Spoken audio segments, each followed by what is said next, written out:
Have you ever felt like no matter how much you achieve, how much ever success you have gotten, but deep down you feel like as if you've not achieved anything? You feel like as if you're a fraud. Well, you're not completely alone. Even successful entrepreneurs like Elon Musk, Howard Schultz, Sheryl Sandberg, all of them have felt like as if their success is pure luck. And they have felt many times that they are like an imposter or a fraud even though they are running successful companies. So, what's really going on in your brain? Let's talk about why your brain tricks you into believing that you have not achieved anything. Why is that you feel like a fraud or an imposter? And what is the reason that it affects mostly highly successful people? What exactly is imposter syndrome? It is a psychological condition wherein a person constantly doubts their successes and accomplishment, and they're always in this fear or anxiety that they're going to get caught and people are going to expose them to be a fraud. So imagine that you have built a successful startup. Everybody around you is all praise. The team of yours is very happy with the way in which you're leading the team, and your customers are very happy with the product or service that you're offering. But there is this constant nagging thought that, okay, all of these things is good, but it's all pure luck. Or you have this nagging thought that you're not really that good enough, and you're always in the constant loop of comparing yourself with somebody else who's accomplished a little bit better than you. Well, you're not completely alone. Even Michelle Obama, the former First Lady of United States of America and a very successful lawyer, even she has experienced this feeling of imposter syndrome, and she has often remarked saying that this feeling never really goes away. It's always there creeping in the back of your mind. So even if a successful figure like Michelle Obama is facing it, so you don't have to worry so much about why are you feeling this particular emotion. So why exactly is your brain constantly giving you the signals of imposter syndrome? Let's go back to understanding what is the main purpose of your brain. Well, it just wants to protect you, and it constantly keeps on evaluating the potential threats that you're going to face. So in the early man days, it was very pivotal for any human being to be accepted in a tribe for their survival. Because if you're going to be alone, the chances of you being exposed to different predators were much more easier. But if you're part of a community or a tribe, the tribe can save you, and they can be each other's pillar of support whenever there is any predator that is coming to attack you. So now this has been hardwired into your brain. The need for acceptance, the need for being recognized and known in social circles. Even though today we do not have to be that worried about predators coming to attack us, but this particular emotion, this particular feeling is hardwired into your brain.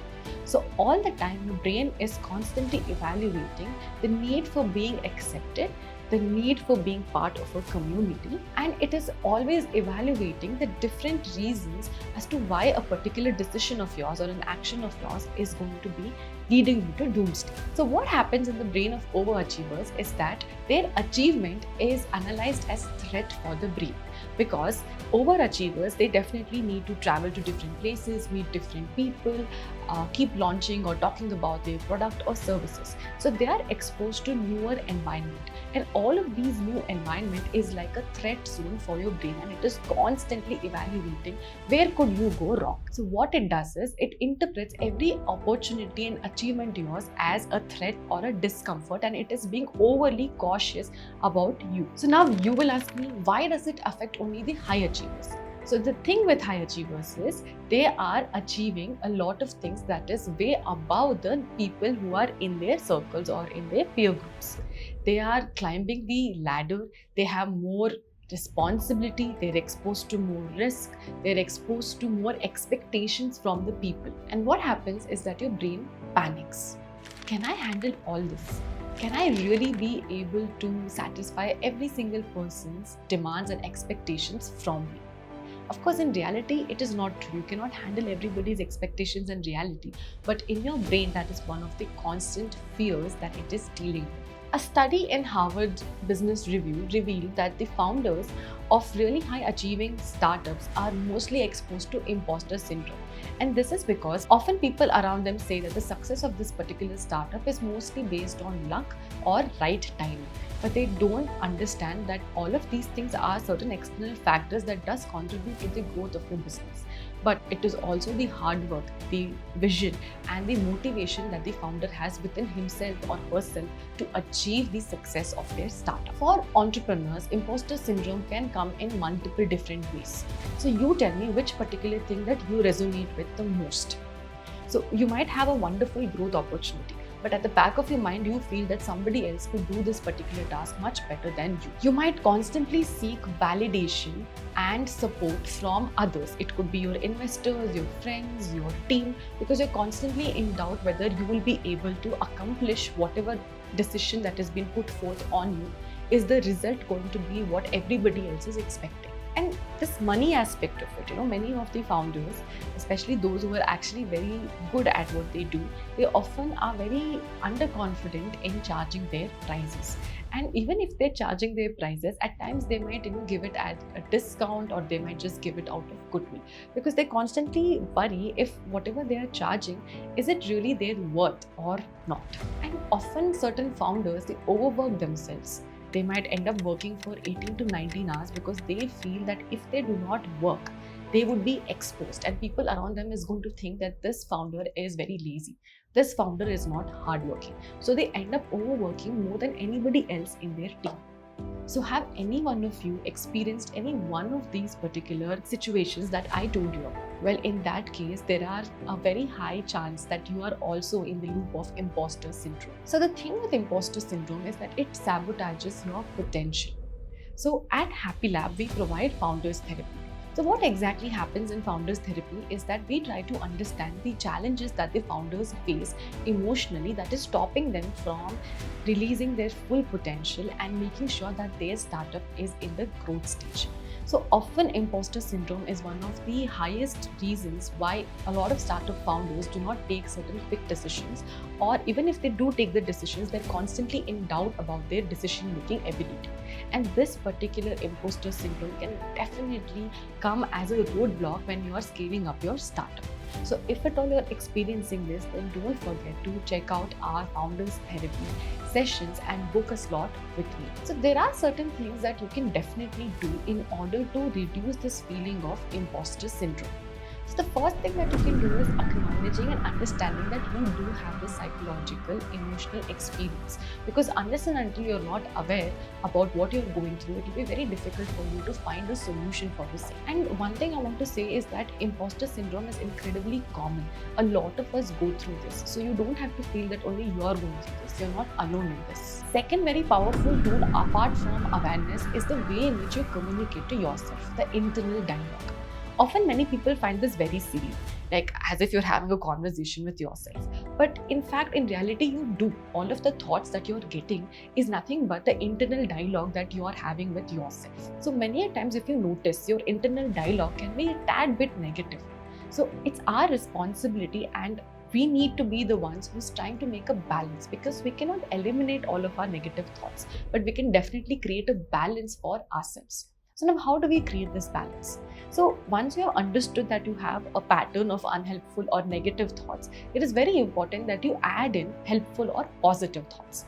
So you cannot eliminate it, but you can definitely add things. So suppose if you are thinking that, okay, is my decision really going to help the company's long-term vision?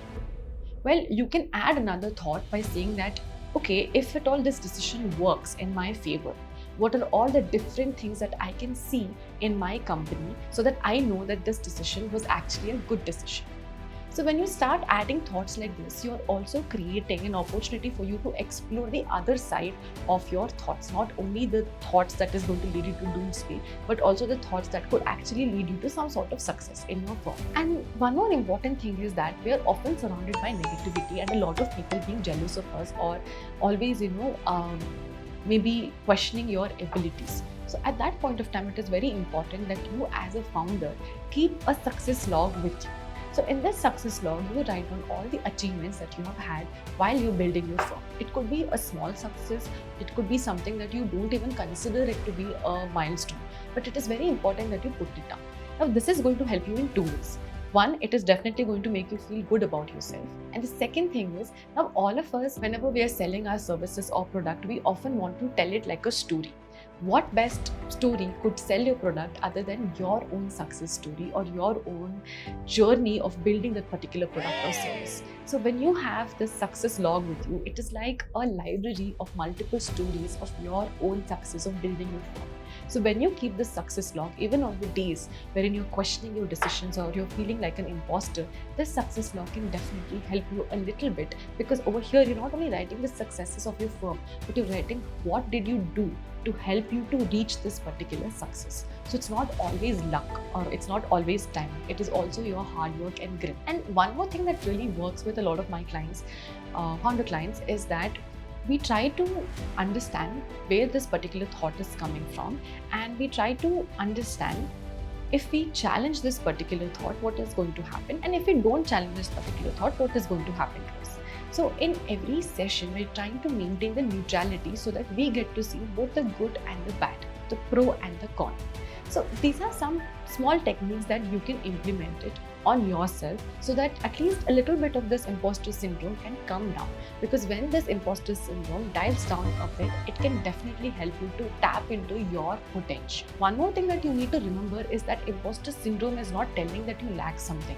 In fact, it is an indication that you are growing and you're seeking opportunities which are very, very challenging and different from the rest of us. And even if your brain is constantly whispering doubts, it is always not true that whatever doubts that the brain is having, it is actually going to manifest. As author Seth Godin said, feeling like an imposter is a sign of innovation and you moving forward. So next time when your brain is tricking you, you need to just say to yourself that you earned your place and you deserve to be here. If you found this video to be helpful, then don't forget to hit the like button, share this with your founder friends, and subscribe to my channel.